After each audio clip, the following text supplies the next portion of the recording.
The narrator's head appears. His name is Arthur Frayne. He is Zardoz and has lived on Earth for 300 years, for there is no more death. All this happens in the distant future, and if people try hard, this will not happen. He is a god by profession and a magician by calling, but he himself is also someone's creation, just like everyone else. The year 2293. People in red robes greet the huge descending head with cries. The thunderous voice of God Zardoz addresses the chosen ones. They are created to destroy the multiplying brutals who breed new life. God commands them to go and kill. From the mouth, a multitude of weapons is ejected, eagerly seized by the people, but one of them penetrates inside the head, flying over the ground. The astonished man sees clouds. Suddenly, he notices another person and shoots him. It is Arthur Frayne, and he regrets the man's action and falls out of the ship. The head lands in a green valley in the courtyard of a farmhouse. The man with the revolver looks around. Everything is amazing and incomprehensible to him. The flour mill and the plants in spherical greenhouses. He enters the house and sees no less strange objects. Suddenly, he hears a voice and finds its source, a ring serving as a means of communication. Reports are ongoing about shortages and surpluses in the vortexes. He wonders who lives here. As if in response, Arthur Frayne's hologram appears. At that moment, voices are heard in the courtyard. People lament over the disfigured bodies in the quarries. The man goes outside and observes the surroundings. The ring explains, these are flowers. They are decorative. The man runs to the lake shore and sees a woman in purple clothes. He grabs his pistol and shoots her, but the shot seems to bounce back, knocking him down. The woman is surprised. Did he come from outside? The man explains, Zardoz said that after death, people go to the vortex and live forever. Is he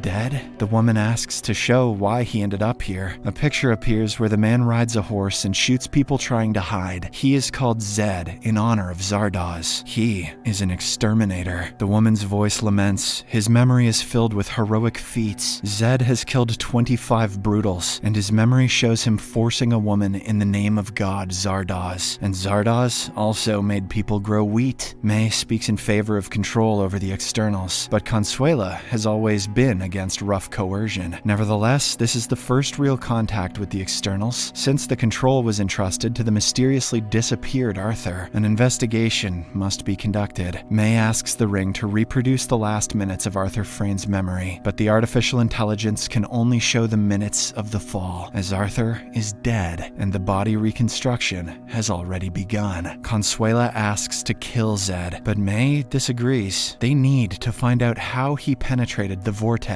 Zed shows the preserved memory scenes of hunting people. The members of the vortex are impressed, but some do not believe in the identity of their experiences. Zed asserts that his parents were chosen. Only they could reproduce. May wonders, did Arthur engage in selective breeding? But besides him, no one wanted to control the externals. Zed shows his killings, and he really likes it. May intends to conduct a full genetic analysis of this strong beast. After all, such studies were conducted 200 years ago. Consuela objects. Just recently, May asked for new births. But why? Since no one died, their society is stable. They don't need new knowledge about the externals. But others oppose, as Zed's memory entertains them. The vote supports May. Friend congratulates Zed on the opportunity to live another 3 weeks. The man is placed in a cage on the stockyard. In the morning, Friend leads him to a gallery filled with statues. Zed is impressed. Is this the house of the gods? While Zed tidies up the workshop, Friend informs him about the concept of time. Everyone goes to lunch, but May takes Zed inside the mirror pyramid for research. Later, Friend loads a cart with bread, and Zed drives it. Along the way, the man explains that they punish with age for fault. They can be aged, but death is impossible. Even those who stop their lives themselves will be recreated by the eternal abode. They arrive at a place where the elderly renegades live. They are malicious and aggressive, so they are avoided. Next, they come to a settlement where the idle and apathetic live. They are too lazy even to take bread. Zed likes one of the women, but she is indifferent. This disease affects all the vortexes. That's why Zardoz made them plant wheat. The vortexes can no longer provide for themselves. Consuela gives a lecture on human closeness. They don't understand what led to attraction. Probably immortality influenced it, since the need for reproduction was eliminated. On the screen, women in seductive poses are shown, and they observe Zed's reaction, but he remains indifferent. However, he reacts to Consuela herself. Later, she comes to his cage, studying the characteristics of sleep. He likes to sleep because he sees dreams. AI explains, sleep was necessary for humans when their consciousness and subconsciousness were separated. Now, sleep is outdated. It's been replaced by meditation. May shows Zed his genetic code. He is a mutant and significantly higher than all here mentally and physically. He needs to be killed or he will destroy all of them, but May will keep quiet about this for now. At dinner, a scandal erupts. Consuela is against Zed serving at the table and again demands the destruction of the animal. After the vote, May is given 7 days to complete the experiment. The meditation begins, but Friend refuses to merge thoughts with the others. He is declared a renegade and called for his exile. Friend switches off. Zed tries to run away, but it's impossible to escape from the vortex. On the hill, he sees his fellow tribesmen and signals them. The man goes to the elders. He finds the aged Friend, who announces to everyone that Zed can die. The elders come to life, so maybe they will help him. Breaking free, Zed urges people to fight for their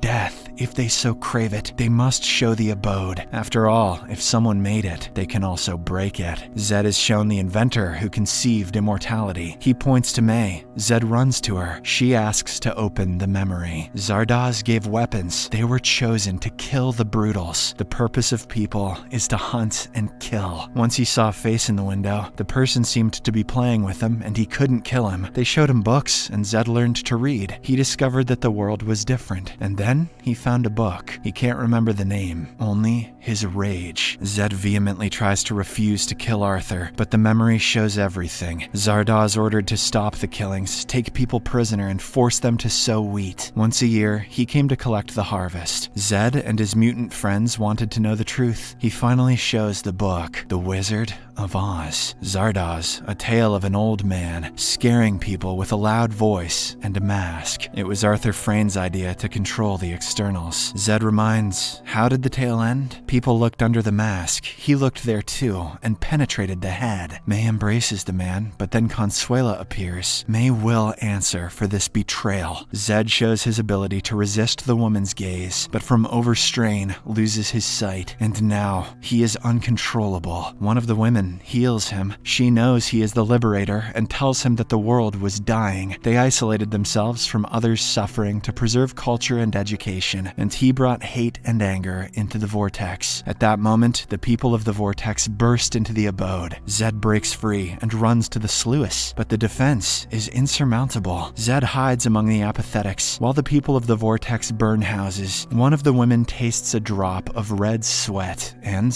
comes to her senses. She kisses the man and passes life to the others. At night, Zed reaches the elder renegades. To disguise him, they dress him in a bride's dress and lead him to Friend. He asks to find May. The woman comes with Zed's weapon and asks not to destroy this place. She has many supporters. If Zed impregnates them, they will give him knowledge. Everything will mix in the heart and it will come to life. Zed absorbs the masterpieces of culture and the great knowledge of humanity. The vortex was conceived by elderly geniuses obsessed with immortality. They locked themselves in this refuge of knowledge and ordered the abode to erase its memory of itself so that no one could destroy it, even desiring death. Here, a person must bring themselves to perfection, but even with immortality, people could not unravel all the mysteries of the universe, and violence only bred violence. Zed falls into a rage and calls for the destruction of the abode. Every inhabitant of the vortex has a crystal implanted, uniting them. If Zed looks into it, he will be ready. Zed hears a voice, and stepping into the gallery, discovers statues in costumes. One of the silhouettes turns out to be Arthur Frayn, but he laughs. The brutals call him Zardoz. He has nothing to say to a man who sees nothing in the sphere. The Eternals burst into the gallery. Consuela tries to kill Zed, but gives him love. He promises to be with her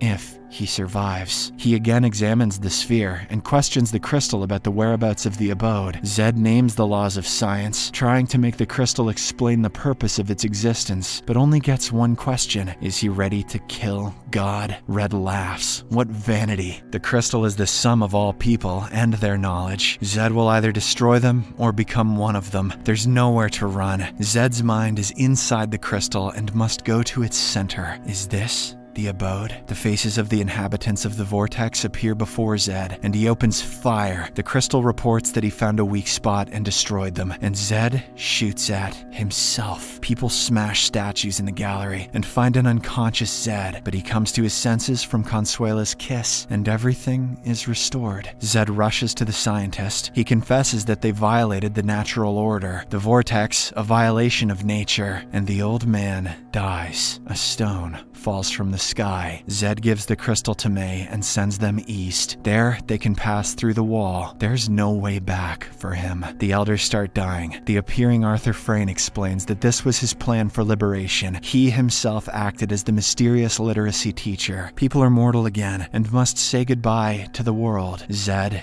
is the liberator, but he cannot shoot.